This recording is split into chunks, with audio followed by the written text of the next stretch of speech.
J'espère que vous vous portez bien. Merci d'avoir choisi de lire cette vidéo.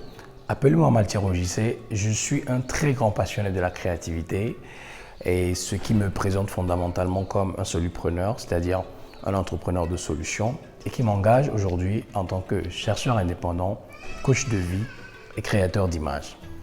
C'est vrai que je suis très curieux, faute à la créativité bien sûr, mais je n'en abuse pas parce que je me focalise plus sur les choses qui s'invitent à mon parcours ou qui s'inscrivent dans ma vision. Nous savons tous que nous sommes à l'ère de l'information, n'est-ce pas? Mais savez-vous pourquoi? Bien, sûrement certaines personnes vont dire, mais écoute, on n'a pas besoin de se comprendre pourquoi l'ère de l'information, la vie fait son cours, on en profite et c'est tout. Mais attention, attention parce qu'il n'y a pas de fumée sans feu. La fumée indique souvent la présence d'un feu qui peut prendre subitement de l'ampleur et détruire si on n'en prend pas conscience. Et vous voyez, l'ère de l'information, nous en profitons bien sûr. Mais comme la fumée, l'ère de l'information annonce un feu. Et c'est quoi ce feu? C'est ce que je vais bientôt vous faire découvrir. Alors, avant toute chose, nous allons nous intéresser à ce que c'est qu'une information. Retenons que le mot information n'est pas un mot qui présente visiblement un aspect spirituel ou mystique, mais découvrez que le mot information veut dire ce qui relève du domaine de l'esprit, ce qui donne forme à l'esprit ou ce qui forme l'esprit. Vous voyez? Donc on se pose la question de savoir pourquoi on rentre subitement dans une ère où le besoin se fait sentir de former les esprits. Qui veut former les esprits et pour quel but? D'ailleurs, pour quel but, généralement, forme-t-on quelque chose ou quelqu'un? Alors, on donne forme à quelque chose ou on forme quelqu'un pour répondre à un besoin. Et quand on parle d'un besoin, on parle d'un manque ou d'un défi. Et quand on parle d'un défi, on parle de difficulté. Et quand on parle de difficulté, on parle d'adversité. Cela voudrait dire clairement que cette ère d'information annonce des situations de plus en plus difficiles. De rudes expériences qui vont dépasser l'entendement humain. Et retenez bien, je ne vous parle pas en tant que prophète, non, je vous parle en tant que chercheur indépendant.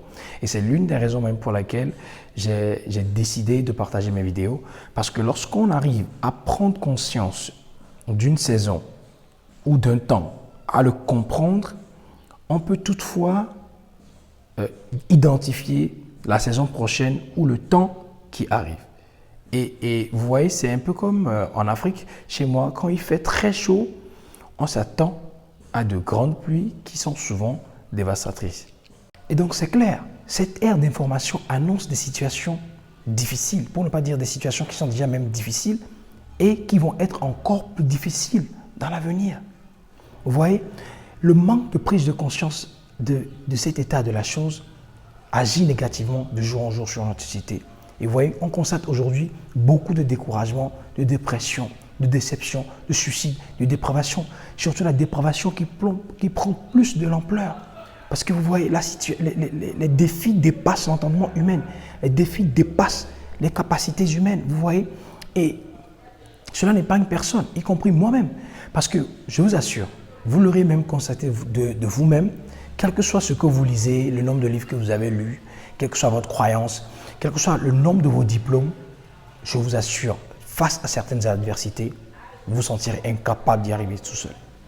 Et c'est vrai, ces situations difficiles expliquent aujourd'hui la présence de ces nombreux conseillers pour les dirigeants, politiciens, de ces coachs pour, vous voyez, la société, les entrepreneurs, les motivateurs, les influenceurs qui font un grand boulot. Mais la question qu'il faut se poser, c'est est-ce que ces personnes peuvent totalement nous satisfaire avec ce à quoi nous devons nous attendre à l'avenir? Non, c'est impossible. Mais y a-t-il un espoir? Oui, il y a un espoir. Les informations justes. Nous ne sommes plus à l'ère des critiques, nous ne sommes plus à l'ère des jugements, nous ne sommes plus à l'ère des condamnations. Nous sommes à l'ère de la prise de conscience. Et vous savez que nous, les humains, ne faisons pas les choses de nous-mêmes.